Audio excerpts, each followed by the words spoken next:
What's happening? Will Freeman, revolutionarylifestyledesign.com, coming at you today to talk about why talk is cheap and how to tell if you're committed to something and how to tell if someone is committed to you.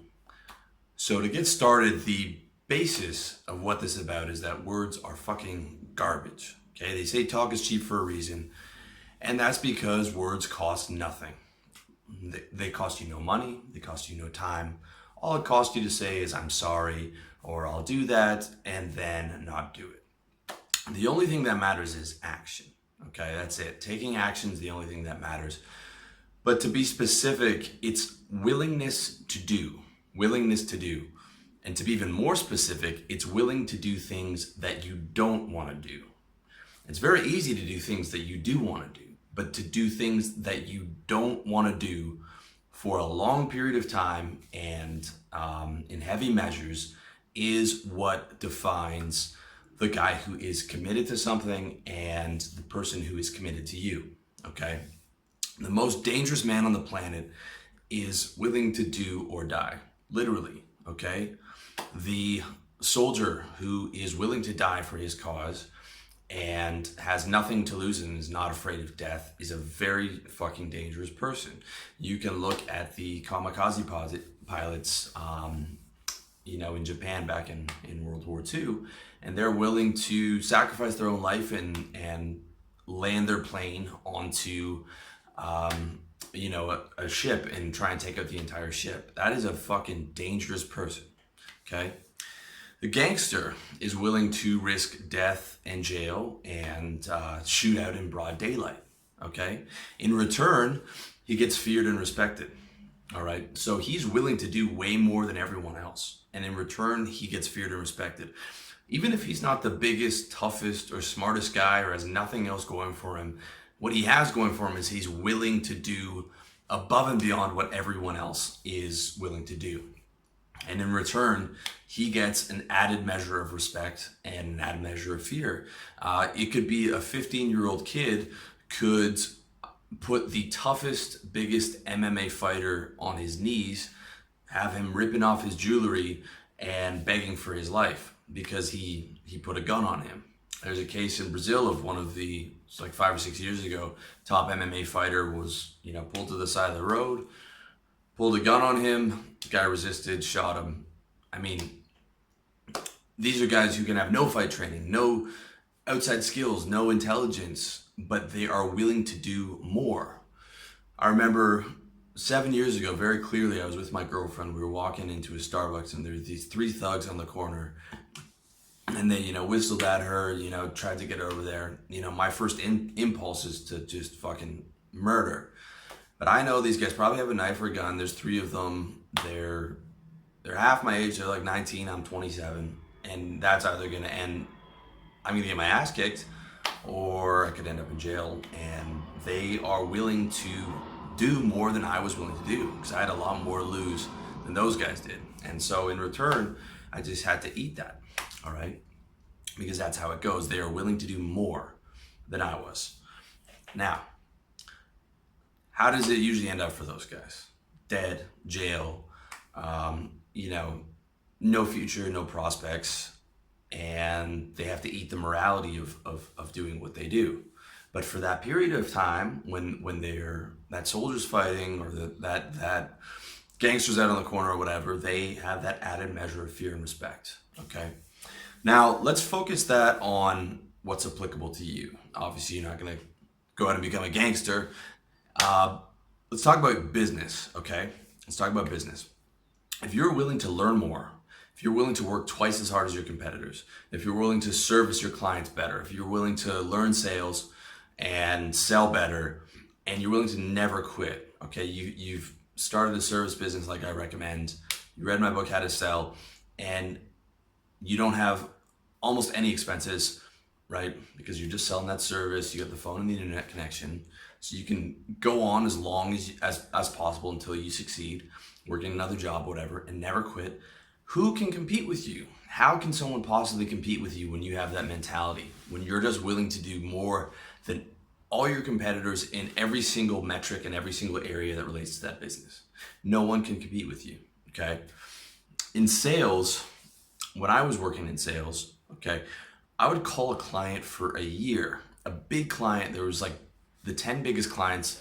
I wanted to see if I could get all of them. And I would call them for a year and a half. I would get hung up on by the secretary. They would all know my name. They would dodge my calls. They would agree to meet up and then flake.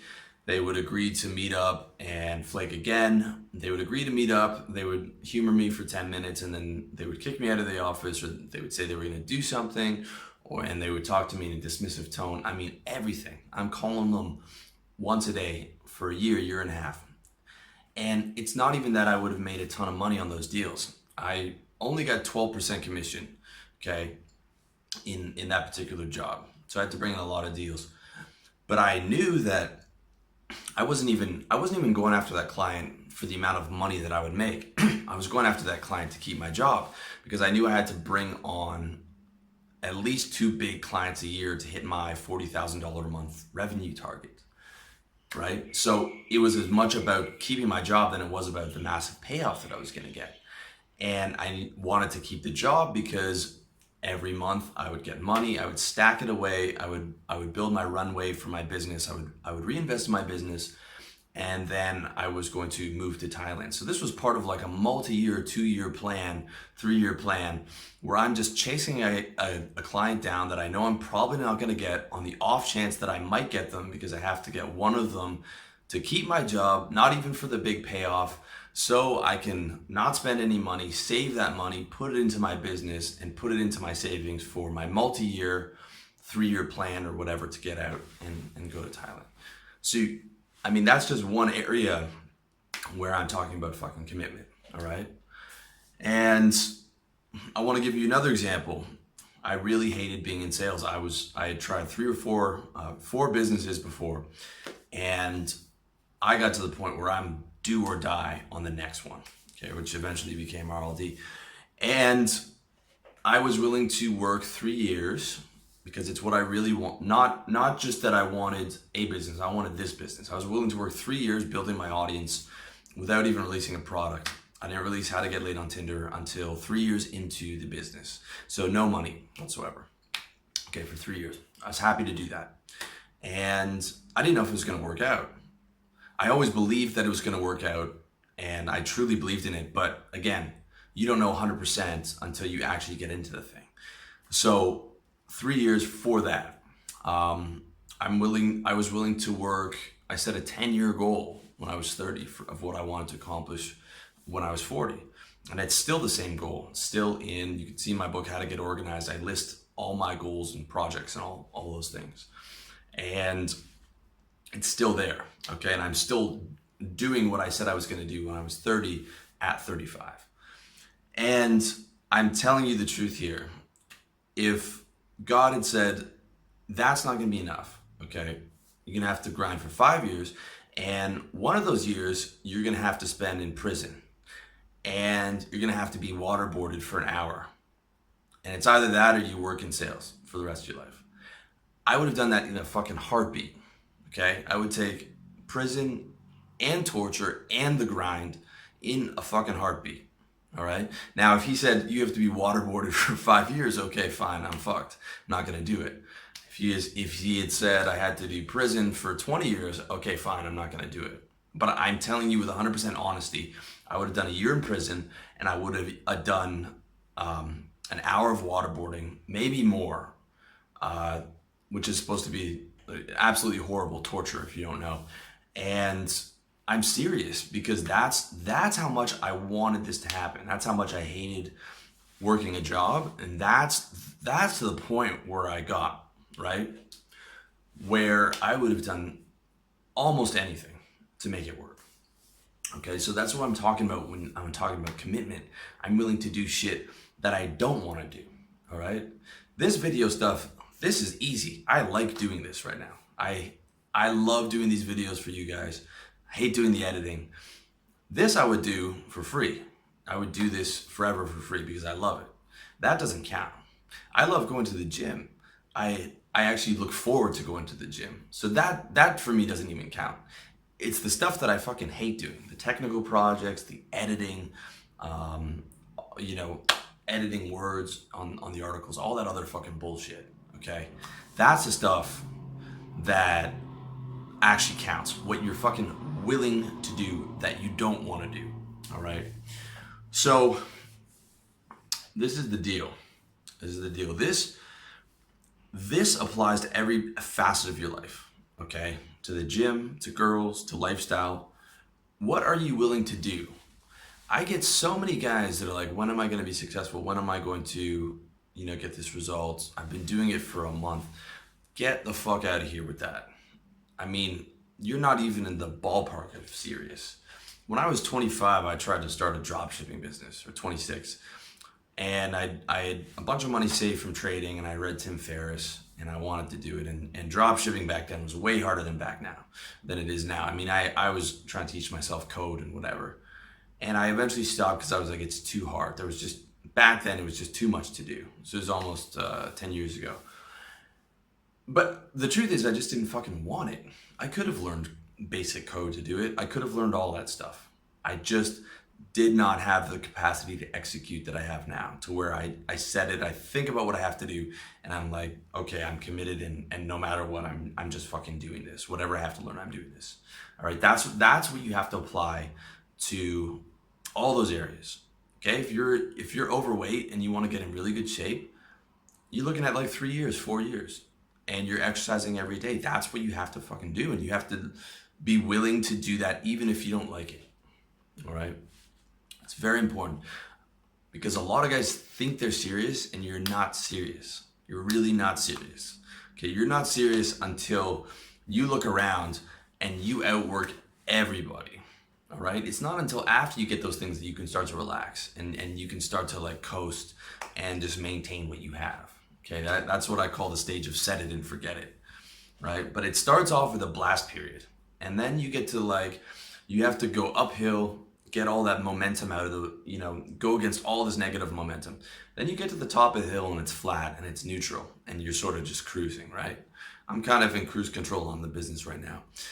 And then once you get onto the other side of the hill, now you're going downhill. Now you got the wind at your back. Now you got positive momentum.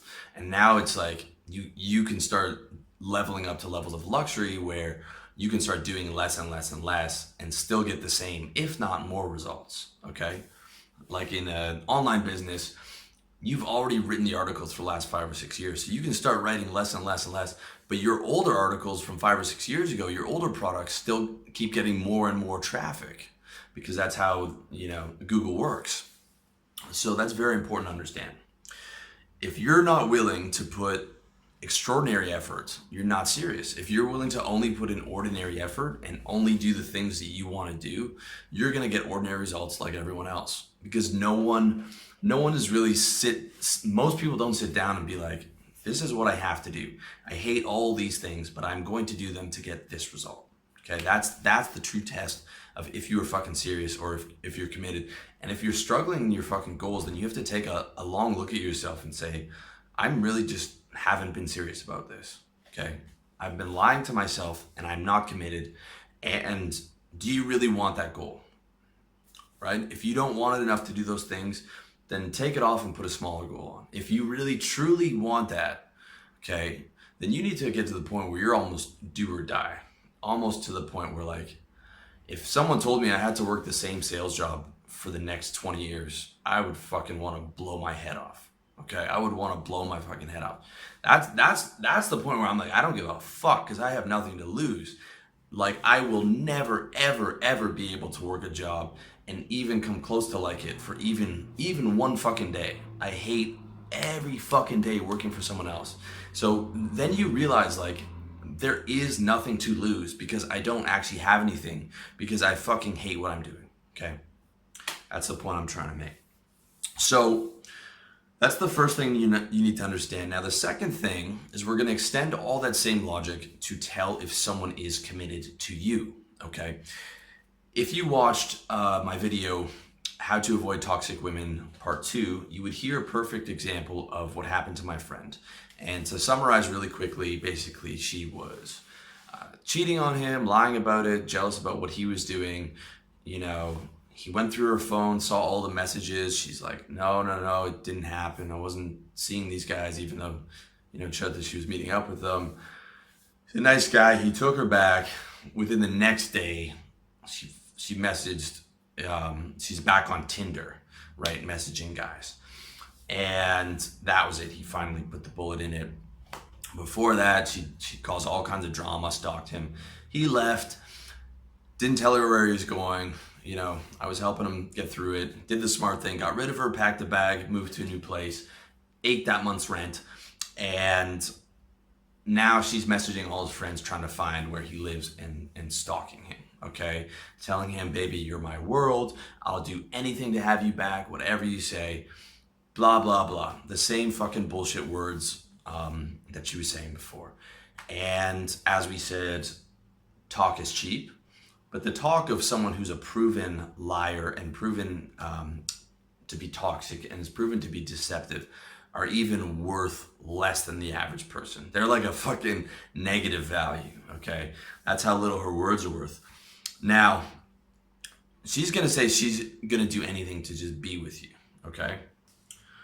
But let's put together something hypothetical. Let's put a hypothetical intellectual experiment. Now, of course, I wouldn't even do this with this girl. I would just get rid of her. And this is, of course, something that you wouldn't do with someone you met or someone who you're in good standing with, or a girl you went on the first date. This is just a hypothetical situation applied to this example. So let's say, I think they were together, they were living together for a month, maybe a month and a half. He flew her over to Chiang Mai from another city that he met her in, paid for her flight, paid for everything, paid for the room, paid for her meals, took complete care of this girl. And let's say he spent $1,000. It's quite cheap to live out here. He probably spent more, but let's say $1,000. Keep it a low figure. And he goes to her and he says, look, if you want to be able to have a conversation with me, the first thing you're going to need to do is give me back all the money that I spent on you while I flew you to another city, paid for your apartment, and that we lived together in, and you were sneaking out, fucking other guys behind my back and betraying my trust. And then I want you to give me another $1,000 on top of that for the pain and the emotional suffering, and really just to show me that you are serious and that if I am your world and you'll do anything to have me back, that I want you to show me by your actions. So now he's put something in place where he's getting her to do something she really doesn't want to do, which is, I'm sure, give him money, which is going to be a fair amount of money for her. Probably doesn't have a lot of savings. And even if she doesn't have the money, he can say like, okay, fine, you can pay it back over a period of 3 months or whatever. You can pay me in installments. Whatever payment plan you want is acceptable, okay? Now, the question is, would she do it? I would bet 99.9% chance the answer is no. In fact, I would bet that she would not only not do it, she would be incensed. She would be, how dare you? How could you do this? I love you. How could you be so mean to me? And it would probably end with him kicking her out, or her storming out, and then sending her friends messages about what an asshole was. Can you believe he actually asked me for money? Right? Can you believe he actually asked me for the money back that he gave to me, and actually asked me to demonstrate a commitment instead of my words that have proven to be of negative value, completely worthless, okay? And here's the thing. Let's say he even moved it lower down than that. Okay, let's say she had no money. He said, okay, you can do chores for me for the next 3 months. I'll pay for everything. You can pick up my groceries. You can, clean my bathroom. You can pick up my food, on the condition that you just drop it off and leave, and you don't pressure me about the relationship whatsoever. And after 3 months, we can consider it. Okay, we can sit down and have a conversation, and you'll have proved to me that you changed and that you committed to me, and we can work from there. What do you think she would say to that? I'm sure it'd probably be no. If she said yes, how long do you think she would do it before she broke down and banged on his door and cried and wanted to talk to the relationship? Probably 3 or 4 days at the most, okay? 3 or 4 days at the most, right? And that to me is nothing. 3 months is nothing, right? I was willing to put 3 years in of no money working on a business. I was willing to go to jail for it. I was willing to get waterboarded for it. You know what I'm saying? And you guys, if you've ever succeeded in anything that was hard in your life, you probably went well above the call of duty to make it happen. And let's look at the money situation, right? So that girl is saying, you're my world, you're my everything. She's not willing to, let's say she's not willing to pay back, first of all, what he owed her or what she owed him, right? She's not willing to give him that $1,000. But she's more than happy to spend that $1,000 on an iPhone, okay? Because here in Chiang Mai, the girls here have the latest, newest Samsung or iPhone, all of them, and they make no money. And they'll go into debt for it, right? So she's willing to buy a new iPhone on a $1,000 iPhone, but she would not be willing to give that money back to him. So literally that proves the phone is more fucking value than getting back together with him, right? It truly does. I mean, if I really fucked up and wanted to get back together with a girl and she told me something like that and I really wanted it, I would do it. Okay. Now I would never put myself in that situation. I wouldn't fuck a girl over. And if I did, I wouldn't try and get back to her. I would just be like, I'm a dick. This relationship's fucked anyways. I'm just going to let her get on with her life and not fuck up her life. But if I was serious about something, I would do that. If I had the love of my life, you know, my ex-girlfriend, if I was in love with her and I had the money and she needed cancer treatment, I would give that to her. I would pay the cancer treatment for my mother if she had it, no matter the cost. Okay? Because that's how serious you are, right? That shows that you're fucking serious. When you're willing to put in time of doing things you don't want to do or willing to put in fucking money, actual real world results and things is what proves that you're serious. All right? So basically, here's the deal in summary, all right? Talk is cheap. Action is everything. Willingness to do is everything. And even more important, willingness to do what you don't want to do. Okay? Someone who will do something they don't want to do is committed to you. And if you're willing to do a lot of things over an extended period of time that you don't want to do, that means you're fucking serious. That means you're ready to be in really good shape or get really good with girls or have that business. Until it gets to that point, then you're just lying to yourself, okay? And that's okay, as long as you understand that, okay? If you understand that you're lying to yourself and you're not actually willing to do that, then you can set a goal that's more realistic to you, okay? I'm not the hardest working person in the world. I couldn't compete with Elon Musk, who's willing to work 14 hours a day and has 5 kids, all right? So I'm not competing with that, right? There's no chance I could. But I am willing to work way harder than the average person. And in return, I get, you know, a lot of the things that I wanted. And that's the important thing for you to understand. And the other important thing is to tell if someone's committed to you, okay? Quick last example. How many of your Facebook friends, guy friends, you know, let's say you have 2,000 Facebook friends, how many of them would be willing to help you move at the last minute? To me, that's like the first criteria of like a good guy friendship, a close guy friend, is would he be willing to help you move at the last minute? No one likes moving. I hate moving. I especially hate moving when I can't plan for it and it's at the last minute. But if one of my best friends, who I've been friends with for 30 years now, asked me to do that, I would do it in a heartbeat, okay? Because that's my best friend. And I would do way more than that for the guy. So out of your 2,000 Facebook friends, let's say, how many would do that? Maybe 3 or 4. So that way you know very quickly who your actual friends are as opposed to who your acquaintances are.